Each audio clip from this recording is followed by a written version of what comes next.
Me hice revolucionaria por una fuerza irresistible de convicción, por un potente impulso del deber y por un grande amor a mi pueblo, dijo Hermila Galindo, política, periodista y activista a favor del voto femenino. Ella y otras mujeres como Sara Pérez de Madero, Carmen y Natalia Cerdán, Elena Arizmendi, entre muchas otras, apoyaron la causa maderista Gretel. Así es, Javier, y precisamente en este mes de la mujer nos encontramos aquí en el Museo de la Mujer, ubicado en el Centro Histórico en Bolivia, número 17, para celebrar todos estos aportes maravillosos de mujeres feministas mexicanas de hace más de un siglo. En este marco vamos a platicar con Dora Guzmán, quien es la directora de la película Sara, Amor y Revolución, Javier. José Meléndez dará cuenta del inicio de la revolución en Puebla, donde Carmen Cerdán defendió con valor el portal de Santa Clara. Y nuestro compañero Óscar Helguera dará cuenta de este lugar, el Museo de la Mujer, de mano de su directora, Patricia Galeana. Así es, Javier, y por supuesto en México, en 100 objetos, nuestra compañera Norma Guzmán nos cuenta la historia detrás de una indumentaria que perteneció a un importante presidente mexicano. Así es que todo está listo. Le invitamos para que nos acompañe con la X en la frente.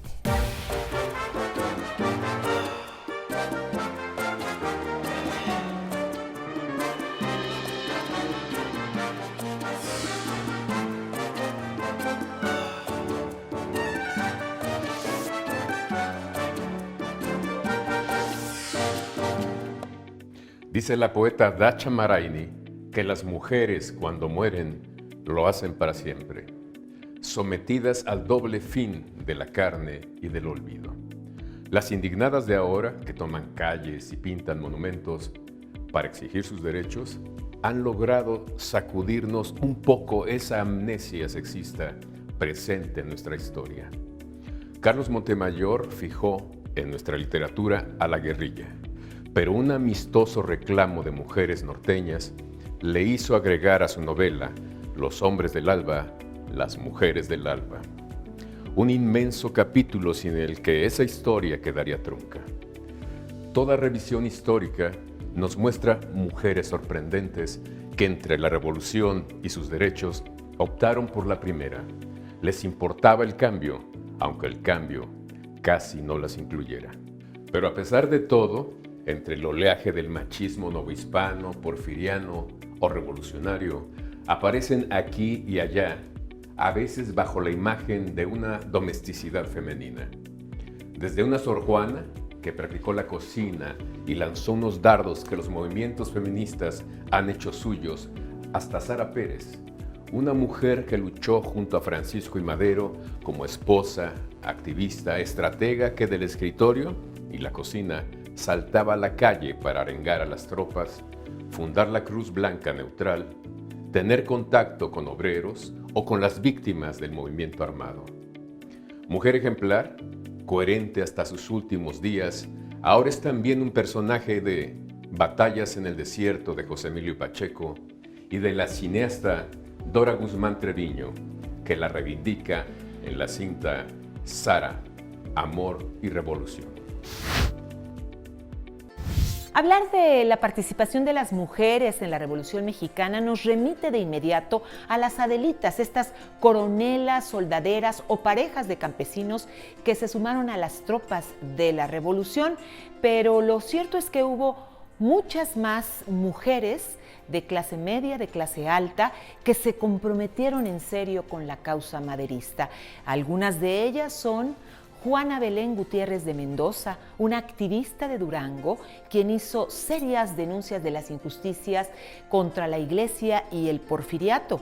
Estuvo también Dolores Jiménez y Muro, una activista y feminista de Aguascalientes, quien publicó a favor de la revolución en su revista La Mujer Mexicana. Y por supuesto, doña Hermila Galindo, quien a través de su publicación La Mujer Moderna escribió a favor de la revolución, fue secretaria de Carranza y fue la principal promotora del voto a favor de las mujeres. Este objetivo se cumplió en 1953, cuando la Constitución autorizó que las mujeres fueran votantes y también candidatas a distintos puestos de elección popular. Y para hablarnos de Sara, Amor y Revolución está aquí su directora, Dora Guzmán. Gracias, Dora. No, gracias a ti por haberme invitado. Muy orgullosa de estar aquí contigo. Con mucho gusto. ¿Cómo surgió la idea? Pues, mira, en realidad te voy a confesar que yo tengo años de hacer producciones varias sobre mujeres distinguidas, sobre mexicanas distinguidas, y en una reunión con la Secretaría de Cultura de Querétaro, hablábamos, ella está impulsando mucho la cinematografía en el estado, y hablábamos sobre diversos temas, y no fue mi idea, tengo que confesarlo. Estaba ahí la secretaria particular de ella, Eloísa, que es de San Juan del Río. Dijo, oye Dora, ¿y por qué no haces ahora de Sara Pérez Romero? Ella era de San Juan del Río. Y bueno, en ese momento se me iluminó la vida porque pues en Querétaro, yo vivo la mayor parte del tiempo en Querétaro, parte aquí, parte en San Miguel Allende, pero en Querétaro todo el tiempo oyes hablar de la corregidora y fuera de esa heroína no salimos, ¿no?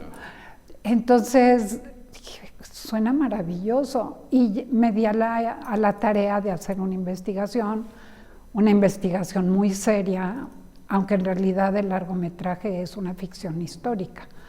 Pero me apoyan Miguel Ángel Berumen, Paulina Latapí y Ubaldo, que es el cronista de la ciudad de Querétaro. Entonces empezó a salir material inédito o no conocido, maravilloso. Estuvimos varios meses haciendo la investigación sobre Sara y cada vez íbamos descubriendo el personaje que estaba ahí. Y era más grande cada vez. Y era más grande todavía. No sé, me voy a atrever a decir algo que me dio mucha risa de una de mis actrices que seguro conocen, Ofelia Medina. Le hicieron una entrevista, no sé si también ustedes de Canal 22, y le preguntaban, entonces Sara iba siempre de la mano de Madero, y dice Ofelia, ¿qué va de la mano? Iba adelante jalando la carreta.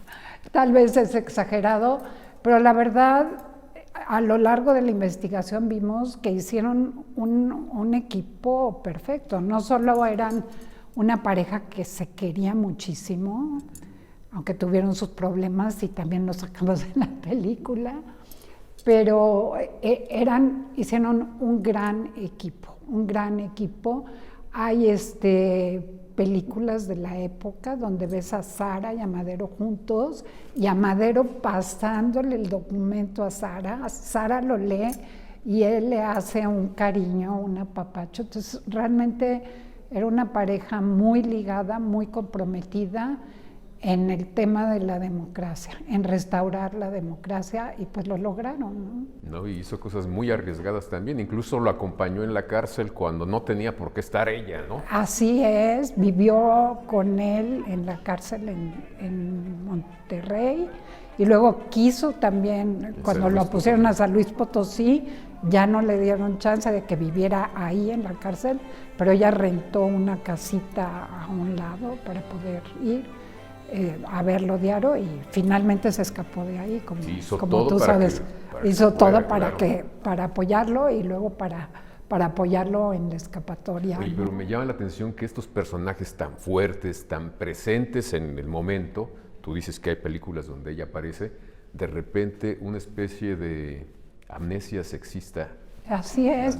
Sí, hay quienes dicen, y tú lo ves en las películas de Toscano, o sea, los ves juntos, y hay quienes dicen, no, sí, ella nunca estaba, le estás viendo. Y sí, ahora que he tenido oportunidad de estar en el castillo de Chapultepec, hay un mural maravilloso en donde está Sara ahí en un lugar importantísimo, en el mural, que por cierto, ahora que vamos a tener una presentación ahí, ofreció el director del museo, Salvador Rueda, dar toda la explicación de ese mural dedicado a Sara y dedicado también a Madero. Yo no sé cómo le han hecho a los historiadores, como que han caminado cojo, ¿no? Hay un sector grandísimo de mujeres, y estas son las mujeres visibles. Hay otras que ni siquiera... ¿y cuántas habrá y que dieron la vida en la revolución o en otros momentos, ¿no? Y que saltaban literalmente de la cocina o de la casa a la tropa, al mitin político, sí, etcétera.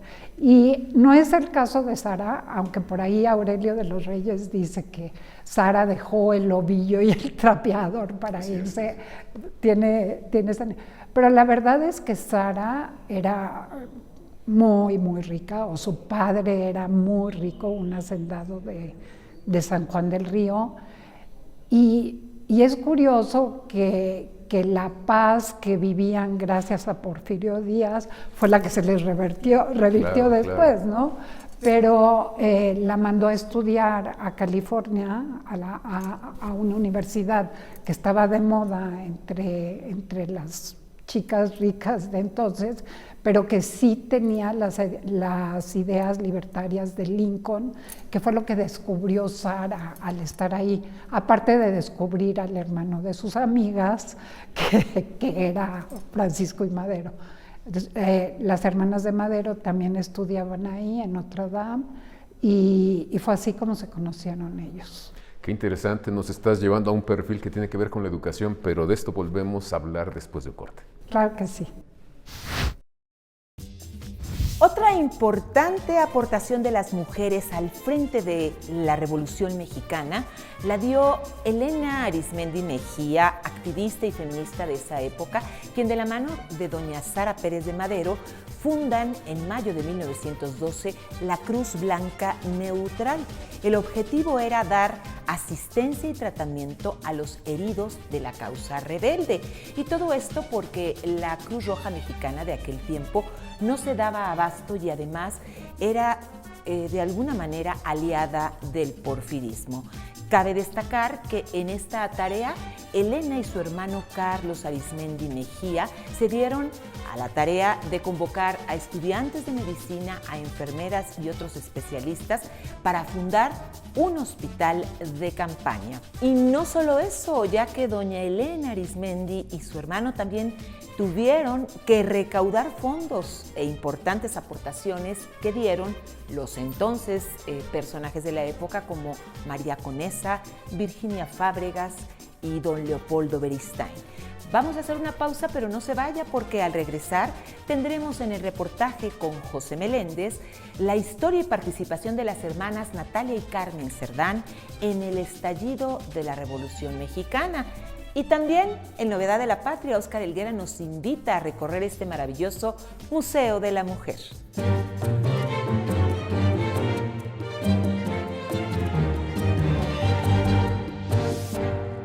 Carmen Cerdán fue una mujer y gran promotora de la propaganda política a favor de la causa maderista en Puebla. Incluso bajo el seudónimo de Marcos Cerrato intercambió mensajes clave con sus hermanos Aquiles y Máximo, quienes fueron también parte del movimiento. Por su lado, Natalia, la hermana mayor de los Cerdán, proveyó sostén económico e incluso prestó su casa en el portal de Santa Clara. Finalmente conseguiría también abogados para defender a Carmen y a Francisca Valles, la viuda de Aquiles, quienes fueron detenidas tras estos sucesos. A continuación, José Meléndez en el reportaje nos cuenta mucho más de estas valientes mujeres. Las mujeres tuvieron un importante papel dentro de la Revolución Mexicana. El caso de Sara Pérez Romero y Carmen Cerdán Alatriste son muestra notable como precursoras del movimiento armado de 1910, y todo inicia cuando Francisco y Madero comienza su carrera política. Sara se va a convertir en el engranaje del movimiento revolucionario. Va a ser una mujer que se va a dedicar a participar en mítines, pero sobre todo en ganar adeptos y mantener el correo con estos adeptos. En el caso de Carmen van a crear con Aquiles Luz y Progreso y van a tener contacto con otros clubes antirreeleccionistas de Puebla. ¿Cuál va a ser su trabajo? Lo mismo, propaganda, mítines, servir de correo, empezar ella ya, pero ahora con algo muy importante, el suministro y los pertrechos de armamento. Una denuncia hace que las autoridades locales lleguen a la calle de Santa Clara para arrestar a la familia Cerdán, con lo que se da el primer enfrentamiento de la Revolución Mexicana. Y aquí podemos hablar de este inicio de un movimiento armado comandado por estas mujeres, ¿no? Pensemos que está Máximo y Aquiles, pero tenemos a Filomena, a Carmen y a Carmen Madre también en el acto, ¿no? También resistiendo. A Carmen se la llevan con herida de bala, a Filomena embarazada y pues una madre de más de 60 años. Las van a llevar a prisión y bueno, van a quedar ahí detenidas. En algún momento las trasladan al hospital por las propias cuestiones de salud de la herida de bala y el embarazo. En los periódicos es que están avisando cómo el hijo de Aquiles Cerdán está pues en ese momento en la cárcel con la madre en el embarazo. Da a luz, se hace el alumbramiento. ¿Y quiénes van a ser los padrinos de aquella niña que nace? Pues van a ser los propios Francisco I. Madero y Sara Pérez. De hecho, el nombre de la niña va a ser Sara. Las mujeres tenemos o necesitamos referentes históricos, en quienes vernos reflejadas. Yo creo que eso nos deja todavía una lección muy importante hoy en día. El Museo de la Mujer hace más que un repaso, una revisión de la historia de México con la visión de género. Mostrando la participación de las mujeres en toda nuestra historia, desde la época prehispánica hasta la actualidad. Este espacio, además de un museo, es un manifiesto. Pues las mujeres no aparecían en la historia política. Son 10 las salas del museo que nos ayudan a comprender que no han sido nada fáciles las conquistas en pro de las mujeres y en pro de la sociedad. Por ejemplo, la Sala 1, Equidad, Principio Universal de Armonía. No era suficiente con declarar que todas las personas tienen derechos humanos, pero había que dar las condiciones para que los desiguales y las desiguales pudieran tener una igualdad sustantiva. O la Sala 2, Cosmovisión Dual del México Antiguo.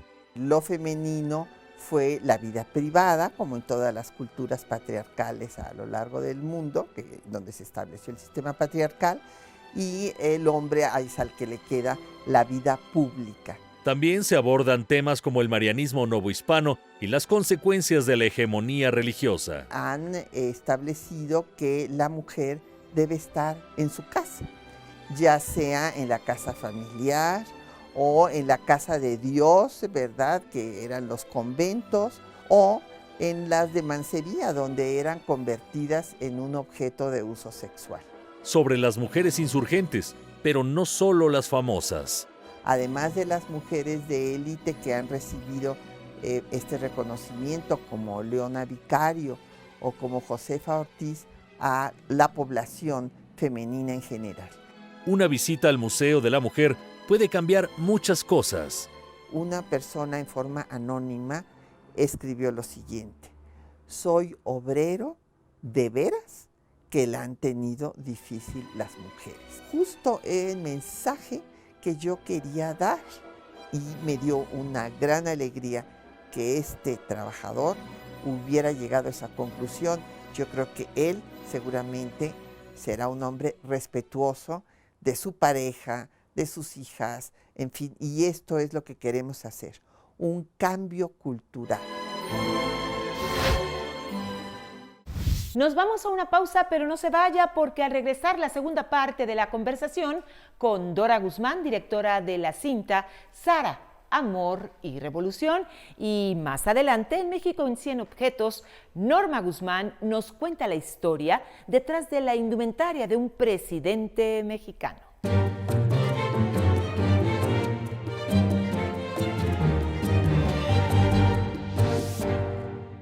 Les recuerdo que estamos con Dora Guzmán, directora de la cinta Sara, Amor y Revolución.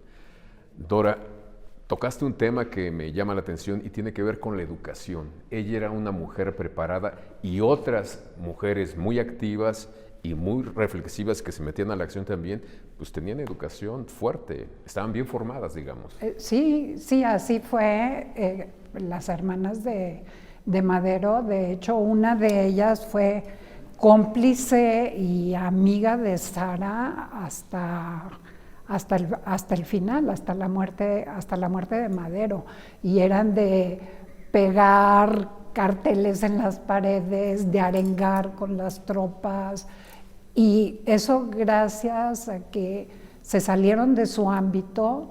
No vamos a hacer historias de que, como decía Aurelio de los Reyes, dejaron el trapeador para irse a la revolución. No fue así.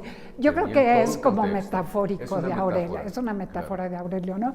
Pero la verdad es que dejaron el rancho. A ella desde muy niña la manda el papá para que se eduque a la Ciudad de México, y después de la Ciudad de México la mandan a California para que se eduque, y es donde adquiere todos estos conocimientos liberales, y luego se une con Madero, que recién llegaba de París y había estado con todos los intelectuales de París, y fue precisamente esta paz porfiriana que les permitió estudiar y ser los intelectuales que buscaron la restauración de la democracia que estaba perdida. Y no era la única. Y no era la única. Las hermanas Cerdán. Ahí están las hermanas. Grandes estrategas también. Grandes estrategas, y Carmen Cerdán era, obviamente se conocieron y bueno, hubo una empatía inmediata que hasta se decían comadres, bueno, por lo menos en mi película. No, pero sí eran casi comadres. Carmen viaja al norte y ahí es donde todavía fortalecen más. Ya cuando vivía Sara y Madero, vivían en la casa de adobe, fortalecen más sus ideas políticas, sus estrategias de cómo mandar mensajes en contra de los federales, hasta el triunfo de los tratados de Juárez, que hay un periódico que retrata perfectamente quién era Sara. Por algún motivo, al triunfo de los tratados de Juárez, que es cuando cae Porfirio Díaz y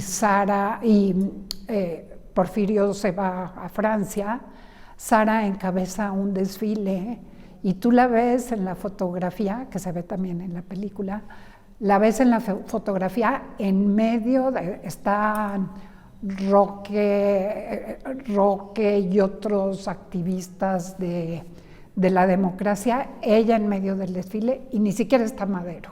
Ella encabezando el triunfo de los tratados de Juárez, que fueron pues el primer paso de la restauración de la democracia. Entonces no hay transformación real sin la mujer. La verdad, sí. Pues han hecho muchas cosas, ¿eh? Sí, pues, y no le han dado la vuelta. Y son muy diferentes a los hombres, pero también son muy comprometidas. Y ahí me sorprende que a veces sacrifican los ideales de una transformación, de una revolución, incluso a costa de sus propios derechos. Porque los porfiristas o porfirianos y los revolucionarios tenían el eje del machismo todavía, ¿no? Claro. Y bueno, es mucho mérito de Sara, de Carmen, de Elena Arizmendi, de todas ellas, que a pesar de la época, porque pues ahora nosotras, tu productora, tu equipo de mujeres, o sea, para nosotros es más fácil porque pues nomás nos mandaron a la escuela y ya, ¿no? Pero para ellas, en una época en que la mujer debía ser invisible, les, ¿no?, estigmatizaban por estar sí, ahí en la calle. Ajá.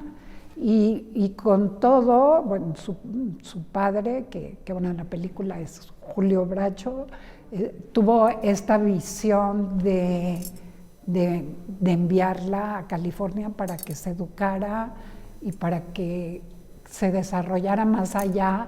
Imagínate lo que era San Juan del Río en aquel tiempo, ¿no? Nada, ¿no? Entonces tuvo toda esta visión de enviarla a estudiar donde adquiriera conocimientos liberales. Pues muchísimas gracias, Dora. Es una muestra finalmente de que para mirar hacia adelante, hacia el futuro, tenemos que mirar el pasado y entenderlo en su totalidad o de la manera más integral posible. Así es, así lo creemos y es el objetivo de Sara, Amor y Revolución. Y también es una muestra de que nadie camina solo. Así es, este fue un trabajo de equipo, no lo hubiéramos podido lograr sin el esfuerzo de todas estas voluntades. Pues a ver esta película entonces. Gracias. Gracias a ti. Y seguimos aquí con la X en la frente. 110 aniversario luctuoso de Francisco I. Madero. Aquí le muestro algunas de las piezas textiles que él utilizó durante su gobierno. Tan solo 40 años tenía Francisco I. Madero cuando perdió la vida en medio de un tiroteo aquel 23 de febrero de 1913. Luego de más de un siglo de su fallecimiento, aún podemos ser testigos de quién fue el presidente de México, pues gracias a diversas donaciones, el Museo Nacional de Historia en el Castillo de Chapultepec resguarda parte de la indumentaria de este personaje histórico. Han llegado distintos lotes de colecciones de cosas que pertenecieron a Madero o de documentos que firmó Madero. Documentos, fotografías, el acta de matrimonio de Madero con doña Sara Pérez. Ya en poder de los investigadores y restauradores, estas piezas pasaron por un largo proceso de conservación. Se estudian, se registran, se miden, se identifican los materiales y se marcan con un número que a partir de entonces es con lo que se les va a identificar. En estas prendas se puede ver el estilo inglés y francés que se adoptó en los trajes masculinos, pues Madero se mostraba ante la sociedad utilizando trajes sastres que incluía el uso de chaleco y corbata, tal como marcaba la tendencia inglesa. Un común denominador en estas piezas es que tienen la marca del sastre que las confeccionó. Luis Sarre fue un sastre que se instaló en el centro de la Ciudad de México. Mientras que en los actos públicos oficiales, Madero llegó a utilizar trajes con la prenda levita, acompañado con este accesorio, un bastón que muestra sus iniciales en oro.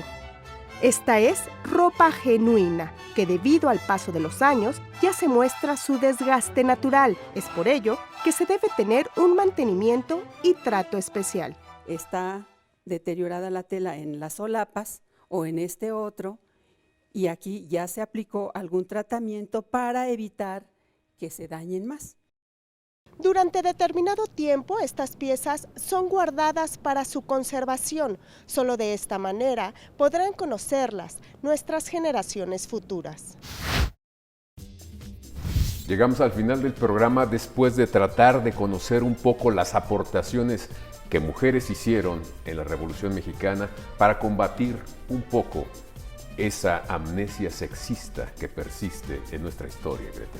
Así es, Javier, y qué mejor que ver y analizar nuestra realidad a través de la lente del cine, a través de esta magnífica producción titulada Sara, Amor y Revolución. Le invitamos a verla próximamente y, por supuesto, no dejamos de agradecerle las facilidades aquí al Museo de la Mujer para permitirnos grabar en este recinto. Y recuerde, nos vamos, pero nos vemos la próxima semana aquí mismo, con la X en la frente.